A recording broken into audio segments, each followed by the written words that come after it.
여러분들은 드라마나 영화 보는 것을 즐겨 하시나요? 저는 막 즐겨보진 않지만 언젠가 딱 하나에 꽂히게 되면 그것만 몇 번을 반복해서 보게 되는 경향이 있습니다. 어쨌든 최근에는 제 안에 좀 감정이 메말라져 있는 것 같아가지고, 뭐 가족들을 향한 사랑은 그대로지만 제 안에 감정들이 메말라져 있는 것 같아서 이 감정들을 좀 활성화시켜 보고자 하는 의미에서 드라마를 하나 고르게 되었는데, 무슨 드라마였을까요? 처음 들어봅니다. 네, 눈물의 여왕, 눈물의 여왕이라는 드라마를 보게 되었습니다. 참 보는 내내 시간 가는 줄 모르고 빠져들게 되고 감정의 소용돌이에 한참 잠겨 있게 되었던 것 같아요. 근데 여러분, 그 드라마의 결론을 보니까요, 사람들의 반응이 제각각도 아니고 그냥 극과 극이더라고요. 저는 개인적으로 너무나도 감명 깊게 마무리할 수 있는 결론이었지만, 어떤 사람들은 결론에서 말아먹었다, 결론에서 무덤으로 가버렸다, 이런 말들을 하더라고요. 그래서 제가 느낀 것이 무엇이냐면, 그 앞의 내용이 어떠했던 간에 정말 결론이 중요하다라는 느낌을 받게 되었습니다. 이처럼 여러분, 영화가 되었든 드라마가 되었든 그 결론이 굉장히 중요한 것 같습니다. 이 결론이 잘 지어지면 모든 것이 아름답고 행복하고 또 긴 여운이 남게 되지만, 결론이 잘못되면요, 앞의 내용은 다 잊어버리게 되고 뭔가 뒤가 구리고 찝찝함만 남게 되죠. 여러분, 우리는 계속해서 예레미야서를 보고 있는데요, 오늘 드디어 그 마지막 결론 부분을 보게 됩니다. 예레미야서의 대부분은 심판 멸망의 단어로 가득 채워져 있습니다. 그렇다면 과연 그 결론은 어떻게 지어지고 있을까? 분명한 것은요, 찝찝하지 않다는 거예요. 본문이 어떤 결론을 맺고 있는지 말씀을 통해서 함께 알아보도록 하겠습니다. 자, 말씀드린 것처럼 드디어 오늘 예레미야서의 마지막 부분을 보여주고 있습니다. 전장인 51장 마지막 부분을 보면요, 예레미야의 말이 끝나니라 라며 마무리하고 있는데, 거기에 더해서 52장이 추가되고 있는 것을 볼 수 있습니다. 예레미야 52장은요, 말하자면 부록이라고 해요. 그러니까 선지자 예레미야는요, 남유다와 바벨론을 포함한 주변의 많은 나라의 심판에 대해서 51장까지 기록했고, 52장은 추후에 누군가에 의해서 추가된 것이라는 거죠. 이 52장을 기록한 사람으로는 바룩이라는 사람을 들 수 있는데, 이 사람은 예레미야와 동역했던 인물이었고, 심지어 남유다에 대한 심판의 말씀을 남유다 왕의 면전에 대고 직접 선포했던 인물이었습니다. 그만큼 바룩은요, 당시 예레미야와 더불어 하나님의 말씀을 잘 따르던 사람이었다는 거예요. 바룩이 52장의 말씀을 첨가하고 있는 이유는 예레미야가 전파했던 예언이 성취되었다는 것을 다시 한번 강조하기 위함인 것으로 보여집니다. 그래서 52장을 보면요, 앞서 예레미야가 했던 이야기들이 다시 반복해서 등장하고 있는 것을 볼 수 있습니다. 52장을 보면 먼저 남유다의 마지막 왕 시드기야가 왕이 되었을 때부터 기록하고 있습니다. 전장인 51장은 바벨론의 심판의 메시지가 전해졌었는데, 52장에 와서는 완전히 다른 이야기가 등장하고 있는 거죠. 여기서부터 52장이 다른 시기 또 다른 사람에 의해서 기록되었다는 것을 알 수 있습니다. 자, 시드기야 왕, 이 왕은 남유다의 몇 번째 왕이었어요? 마지막 왕이었습니다. 마지막 왕. 그런데 이 사람이 어떻게 왕이 될 수 있었을까요? 이 시드기야 이전에 여호야긴이라는 왕이 있었습니다. 그런데 이 여호야긴 왕은요, 왕이 된 지 3개월 만에 바벨론이 폐위시켜 버려요. 그러니까 왕권을 빼앗기게 된 겁니다. 그렇게 바벨론에 의해서 남유다의 새로운 왕이 세워지게 되었는데, 그게 누구예요? 시드기야는 처음에 친바벨론적 성향을 띠고 있었습니다. 그렇게 바벨론을 등에 업고 남유다의 왕에 등극하게 된 거예요. 그렇게 남유다의 왕이 되었다면 이제 어떻게 해야 할까요? 이스라엘의 진정한 왕이신 하나님의 말씀을 따르면서 하나님을 경외하며 살아가야 하는데요, 시드기야는 하나님 보시기에 악을 행했으며 심지어 자신을 왕으로 만들어준 바벨론까지 배반하기에 이릅니다. 어쩌면 시드기야는요, 모든 기대를 저버렸는지도 모르겠어요. 어지러운 국제 정세 속을 살아가며 나라의 안정만을 꿈꾸던 남유다 백성들의 기대를 저버리고, 또 자신을 왕으로 만들어준 바벨론의 기대를 저버렸으며, 또 이제는 좀 여호와 보시기에 선한 일을 행하라 하는 하나님의 기대를 저버렸을지도 몰라요. 그 결과 바벨론에 의해 남유다는 멸망을 당하게 되고, 11절에 보니까 시드기야 왕은요, 아주 처참한 최후를 맞이하게 되었다는 것입니다. 이제 12절부터 보면 시드기야를 제외한 남유다의 모든 땅과 모든 백성들이 어떻게 되었는지를 알려주고 있어요. 근데 여러분, 사실 제가 지금 말씀드린 본문의 내용들은요, 우리가 몇 주 전에 예레미야 39장을 보면서 함께 다루었던 내용입니다. 기억나시나요? 예, 그럴 줄 알고 다행히 기억 안 나실 테니까 복습한다는 마음으로 함께 다시 한번 말씀을 살펴보도록 합니다. 12절의 말씀입니다. 바벨론의 느부갓네살 왕의 19째 해 5째 달 10째 날에 바벨론 왕의 어전 사령관 느부사라단이 예루살렘에 이르러, 이렇게 시작합니다. 여기 보면 그 시기를 분명하게 제시해 주고 있는 것을 볼 수 있습니다. 바벨론의 느부갓네살 왕 19년 차 다섯째 달 10째 날에, 이 연도를 정확하게 보자면요, BC 586년도를 가리키는데, 이때는 남유다가 멸망하게 된 해입니다. 그렇게 남유다가 멸망당하게 된 후 느부사라단이라고 하는 사람이 예루살렘에 이르게 되었다는 거죠. 느부사라단은요, 바벨론 왕의 근위대장이었고 현재 남유다 땅에서는 사령관이었습니다. 그러니까 느부갓네살 왕의 최측근이라고 할 수 있겠죠. 현재 남유다 땅의 모든 권력은 남유다인이 아니라 바벨론의 느부사라단에게 있다는 것을 알려줍니다. 모든 권력이 사라져 있는 이 남유다 땅에 권력을 행사할 수 있는 사람은 이 느부사라단 한 사람뿐이었다. 그가 권력을 가지고 어떠한 일을 행하는지 다음 절에 기록하고 있습니다. 13절에서 16절입니다. 여호와의 성전과 왕궁을 불사르고 예루살렘의 모든 집과 고관들의 집까지 불살랐으며 사령관을 따르는 갈대아 사람의 모든 군대가 예루살렘 사면 성벽을 헐었더라. 사령관 느부사라단이 백성 중 가난한 자와 성중에 남아있는 백성과 바벨론 왕에게 항복한 자와 무리의 남은 자를 사로잡아갔고, 가난한 백성은 남겨두어 포도원을 관리하는 자와 농부가 되게 하였더라. 그가 느부사라단이 가장 먼저 했던 일은요, 예루살렘에 있었던 성전과 왕궁을 불사르는 일이었습니다. 당시 남유다인들은 여호와 신앙을 버렸기 때문에 심판당한 것이었지만, 아마도 그들의 마음속 깊은 곳에는요, 성전과 왕궁을 의지하는 마음이 있었을지도 모릅니다. 모든 것들이 다 무너져 내린다고 하여도 저것만큼은 무너지면 안 된다고 생각했던 건물이 바로 성전과 왕궁이 아니었을까? 여러분, 우리로 예를 들어보자면요, 우리 민족에게도 그런 것들이 있을 겁니다. 각 지방마다 있는 문화유산이 그런 것이라고 할 수 있겠죠. 지난번에 포항, 경주 쪽에 지진이 났을 때 사람들이 어떤 것을 염려했냐면, 물론 인명피해가 날까 걱정했지만 그곳에 있는 첨성대 또 불국사가 피해가 생기지 않을까 하는 염려가 생기는 것을 볼 수 있었습니다. 왜 그런 것들을 염려했을까요, 여러분? 그게 없어지면 데이트 코스나 여행 장소가 사라져서 그런가요? 그런 것보다는 그곳에는요, 대한민국의 역사와 전통 그리고 민족의 얼이 스며들어 있다고 생각하기 때문일 것입니다. 그리고 또 뭐가 있을까요? 우리가 가장 많이 알고 있는 경복궁을 예로 들 수 있겠죠. 경복궁이 오랜 시간 동안 그 자리를 지켜온 것만으로도 우리에게 안정감을 주고 있는지도 몰라요. 한번 생각해 보니까 경복궁 앞에 있는 다른 모든 건물들이 다 무너져 내리는 건 상관이 없을 것 같은데, 이 경복궁이 무너지면 안 될 것 같다라는 생각이 들더라고요. 만약 경복궁이 무너지게 된다면 우리의 마음이 같이 무너져 내리는 기분이 들게 되지 않겠습니까? 이처럼 여러분, 사람들은 은연중에요, 오랫동안 한 자리를 지켜온 그 무언가로부터 심리적 안정감을 얻게 됩니다.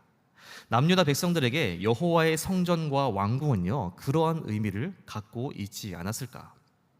여호와 신앙은 버렸지만 오랜 시간 동안 자리를 지켜온 건물이 주는 안정감을 가지고 있었을 거라는 겁니다.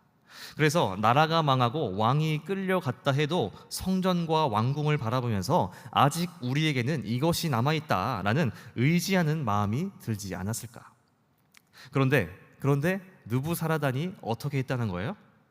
가장 먼저 성전과 왕궁을 불살라 버렸다. 남유다 백성들은 지푸라기라도 잡는 심정으로 성전과 왕궁을 바라보면서 희망을 잃지 않으려 했겠지만 느부사라단은 그 지푸라기마저도 불태워 버렸다는 겁니다. 그러나 그것은 시작이었을 뿐 느부사라단은요, 예루살렘에 남아있는 모든 것들을 제거해 나가기 시작합니다. 남유다인들이 사용했던 집을 불사르고 이어서 성벽을 무너뜨렸으며 수많은 지식인들을 붙잡아 갔다는 거죠. 그래서 이제 예루살렘에는 가난한 자들만 남게 되었는데 느부사라단이 이들을 예루살렘에 남겨두었던 이유는 그들이 반역을 일으킬 가능성이 없는 자들이었기 때문이고 그 땅에서 누군가는 농사를 지으면서 바벨론에 조공을 바쳐야 했기 때문인 것으로 보여집니다. 이제 예루살렘의 상징과도 같았던 여호와의 성전과 왕궁 그리고 성벽까지 모든 것이 무너져 내렸습니다.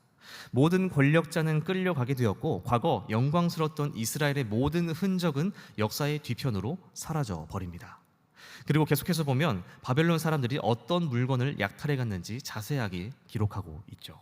17절에서 19절의 말씀을 함께 읽도록 하겠습니다. 시작.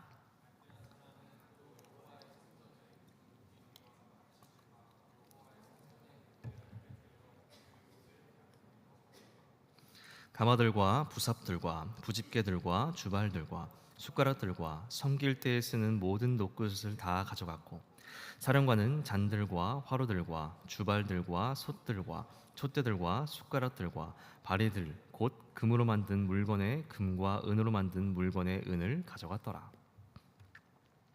뭔가 길게 쓰고 있지만 쉽게 이야기하면요, 갈대아 사람 즉 병사들은 노스로 된 것들을 가져갔고 사령관 느부사라단은 은과 금으로 되는 것들을 가져갔다. 근데 여러분, 이들이 그 물건들을 약탈해 온 곳이 어디냐면 여호와의 성전이었다는 거죠. 여기 보면 성전에 쓰여지는 기구들의 명칭을 기록하고 있는데 녹기둥과 받침들, 놋대야, 가마, 부삽, 집게, 주발 등등이 등장합니다. 이것들이 정확히 어디에 쓰여지는지 궁금하시면 나중에 찾아보시고, 중요한 것은요, 이 모든 기구들이 하나님께 제사 드릴 때 쓰여졌던 물건들이었다라는 겁니다. 남유다 백성들은 여호와 신앙을 버리고 이 성전 안에서도 우상 숭배를 이어갔습니다. 하나님의 임재를 상징하는 성전에서 우상을 숭배하고 하나님께 제사를 올려드리는 기구들을 우상을 위해 사용하면서 온갖 악행을 저질러 왔다는 거죠. 그 결과 하나님은요, 이미 우상으로 더럽혀진 성전과 모든 기구들을 한순간에 무너뜨리시며 빼앗기게 하셨다는 겁니다. 아마도 여러분, 느부사라단은요, 이스라엘 민족을 뼛속까지, 어쩌면 영혼까지 탈탈 털어버리기 위해서 성전과 왕궁을 부숴야겠다고 생각했을지 모르겠지만, 하지만 그것 모두는요, 하나님이 짜놓으신 판에 느부사라단이 움직이는 것밖에 되지 않았다는 겁니다. 예레미야 27장에 보면 하나님은요, 이미 예루살렘이 멸망당할 때에 성전에 어떠한 일이 생기실 것인지 예언하셨어요. 예레미야 27장 21절 22절을 보겠습니다. 만군의 여호와 이스라엘의 하나님께서 여호와의 성전과 유다의 왕의 궁전과 예루살렘에 남아있는 그 기구에 대하여 이와 같이 말씀하셨느니라. 그것들이 바벨론으로 옮겨지고 내가 이것을 돌보는 날까지 거기에 있을 것이니라. 그 후에 내가 그것을 올려와 이곳에 그것들을 되돌려 두리라. 여호와의 말씀이니라. 느부사라단은 자신의 생각대로 예루살렘에 있었던 성전과 왕궁을 불태우고 그 안에 있었던 기구들을 약탈해갔습니다. 그리고 그 모든 것들은 하나님의 말씀이 성취된 것일 뿐이라는 거예요. 근데 여러분, 여기 보니까요, 하나님이 모든 것을 끝낼 것처럼 말씀하시지만 반전이 일어납니다. 어떤 반전인가요? 빼앗기게 된 모든 것들을 하나님께서 되돌려 두시겠다라. 어쩌면 여러분, 성전의 기구들이 그대로 예루살렘에 자리하고 있었다면 관리가 안 돼서 쉽게 부식되었거나 또는 출처를 모르는 어딘가로 사라지게 되었을지도 몰라요. 그렇기에 하나님은 성전의 기구들을 예루살렘에 남겨두지 않으시고 바벨론의 손에 맡긴 것이라고 볼 수 있겠죠. 왜냐하면 원래의 모습 그대로 원래의 자리로 되돌려 놓기 위해서. 여러분, 이처럼 하나님은요, 원래의 모습으로 되돌리기 위해서 일하시는 하나님이라는 것을 알 수 있습니다. 어쩌면 이스라엘이 멸망당하고 포로로 잡혀간 그 모든 과정도 그들의 원래의 모습을 되찾아주기 위한 하나님의 방법일지도 몰라요. 하나님이 성전의 기구들을 원래의 모습 그대로 되돌려받기 위해 바벨론으로 보내신 것과 같이 이스라엘 백성들의 원래의 모습을 되찾아주기 위해 그들을 멸망시키기로 작정하셨다는 거죠. 여러분, 이 이스라엘 백성들은 원래 어떤 민족인가요? 그들은 하나님과의 언약 백성으로서 하나님의 다스리심을 인정하고 하나님을 예배하고 하나님을 섬겨야 하는 민족이었습니다. 그러나 그들은 그러한 자신들의 본분을 잊어버리고 완전히 다른 모습으로 살아갔어요. 그 결과 하나님은 그들의 원래의 모습을 되찾아주기 위해서 심판이라는 방법을 선택했다. 여러분, 신약 성경에도 보면 이 죄악된 세상을 원래의 모습으로 되돌리기 위해 일하시는 하나님을 발견할 수 있습니다. 하나님이 어떤 일을 하셨어요? 어떤 일을 하셨을까요? 하나님은 세상의 모든 죄를 씻으시고 구원하시기 위해 그의 아들 예수 그리스도를 보내셔서 십자가에 달려 죽게 하셨습니다. 이처럼 하나님은 세상을 창조하신 모습 그대로 되돌려 놓으시기 위해 일하시는 분이시라는 거예요. 그 방법이 때로는 우리가 보기에 이해가 되지 않아도, 또 때로 다 망한 것처럼 보이고 모든 것이 끝나는 것처럼 보인다 할지라도, 하나님은요, 그 일들을 통해서 새로운 일들을 시작하신다. 자, 바벨론 사령관 느부사라단은요, 성전에 있는 수많은 것들을 약탈해 갔습니다. 성전 건물만 못 가져갔지 거기 있었던 모든 것을 가져갔다고 할 수 있겠죠. 그런데 그의 약탈 행위는요, 물건에서 끝나지 않아요. 24절, 25절입니다. 사령관이 대제사장 스라야와 부제사장 스바냐와 성전 문지기 세 사람을 사로잡고 또 성 안에서 사람을 사로잡았으니 곧 군사를 거느린 지휘관 한 사람과 또 성중에서 만난 왕의 내시 7명과 군인을 감독하는 군 지휘관의 서기관 하나와 성 안에서 만난 평민 60명이라. 느부사라단은 이스라엘의 고관들을 모두 체포하는데요, 대제사장 스라야와 부제사장 스바냐 그리고 성전 문지기 셋을 체포합니다. 그 외에도 느부사라단은 예루살렘 성읍 안에 있는 사람들을 체포하는데 군대를 통솔하는 지휘관과 왕의 내시를 붙잡게 되었다는 거예요. 그러니까 혹여나 군대를 모집하여 바벨론에 대항할 만한 자들을 모두 색출해서 체포하게 되었다는 거죠.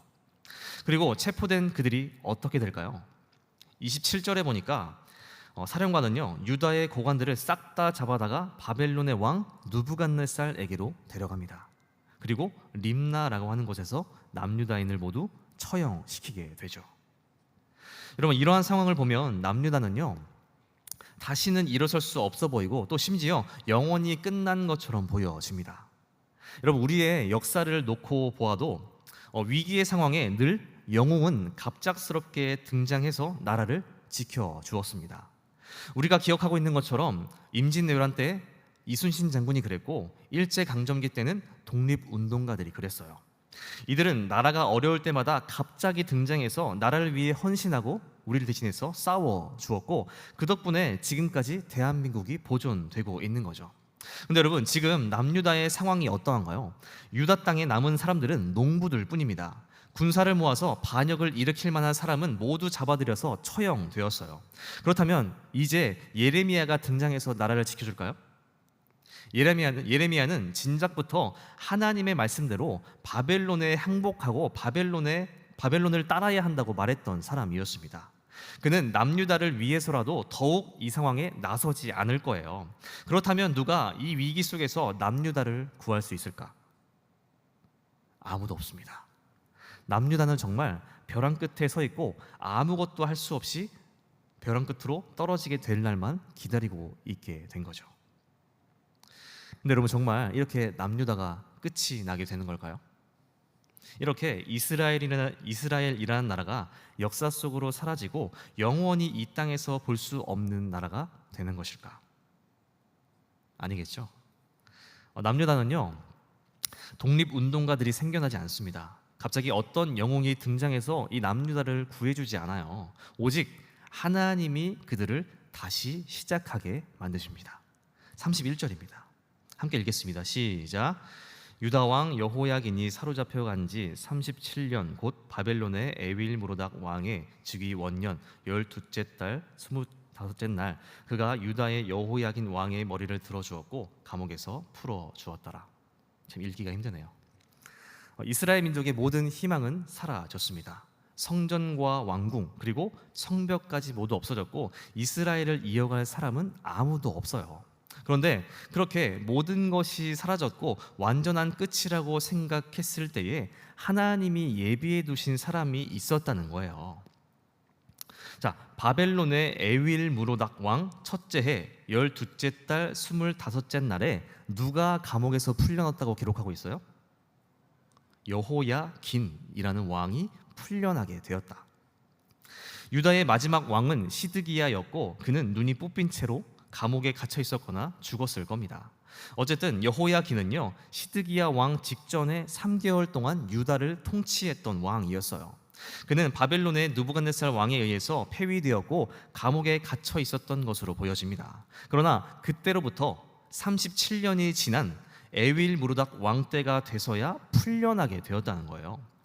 그리고 풀려나서 추방당하거나 노예와 같이 살다가 죽게 되었다는 것이 아니라 바벨론 왕으로부터 극진한 대우를 받게 되었다는 겁니다. 한낱 멸망당한 나라의 왕이었던 죄수가 37년이 지나서야 왕 같은 대우를 드디어 받게 되었다. 여러분, 이렇게 예레미야서가 끝나게 되는데요. 예레미야가 마무리되면서 갑자기 왜 이 여호야긴 왕의 이야기가 등장하고 있는 걸까요? 그는 왕이었지만 3개월 동안 왕이었습니다. 왕 노릇을 시작하려고 할 때 폐위당했어요. 그러했던 그가 복권된다는 게 무슨 큰 의미가 있다고 예레미야서 마지막을 장식하고 있는 것일까?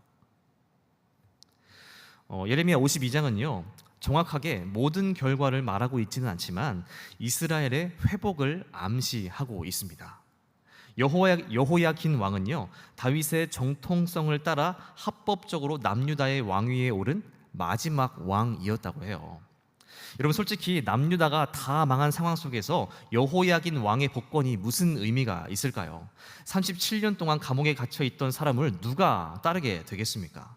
여호야긴 왕의 복권은요 엄청나게 작아 보이는 일이라는 거죠. 그러나 여러분, 하나님은요 그러한 작은 일을 시작으로 해서 이스라엘 민족의 회복과 결국 예수 그리스도까지, 또 예수 그리스도로 시작해서 세상 죄를 대속하는 것까지 계획하고 이루시는 분이라는 것을 보여주고 있습니다.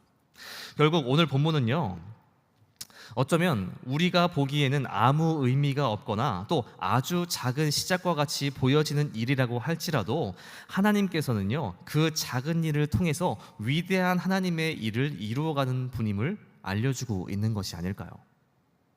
예레미야의 결론은 심판이 아니라 새로운 시작임을 우리에게 알려줍니다. 다 망한 줄 알았으나 망한 것이 아니라, 모두 끝난 줄 알았으나 끝난 것이 아니라 그 안에서 하나님은 새로운 일을 시작하고 계신다. 여러분, 이처럼 하나님은요 우리 안에서 새롭게 시작하는 분이십니다.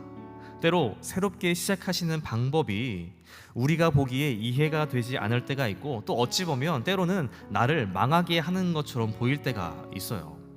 그러나 여러분, 하나님이 그 방법을 통해서 하시고자 하는 일은요 우리를 망하게 하고 끝장내려고 하는 것이 아니라 어떻게든 우리와 함께 다시 새로운 시작을 하기 원하시고 회복시키기 원하신다는 것입니다. 오늘 저와 여러분이 이러한 사실을 되새기고, 혹여나 우리의 상황이 피폐하거나 고통 가운데 있다라고 한다면 오늘 그 상황을 뛰어넘어서 우리를 새롭게 하고자 하시는 하나님을 바라볼 수 있게 되기를 바랍니다. 그래서 오늘 우리가 처해진 상황만을 바라보며 한탄하거나 소망 없는 삶을 살아가는 것이 아니라 오직 우리 하나님께 소망을 두고 하나님이 이루실 작은 시작을 기대하며 또 바라보며 살아갈 수 있게 되는 저와 여러분들 될 수 있게 되기를 바랍니다. 기도하겠습니다.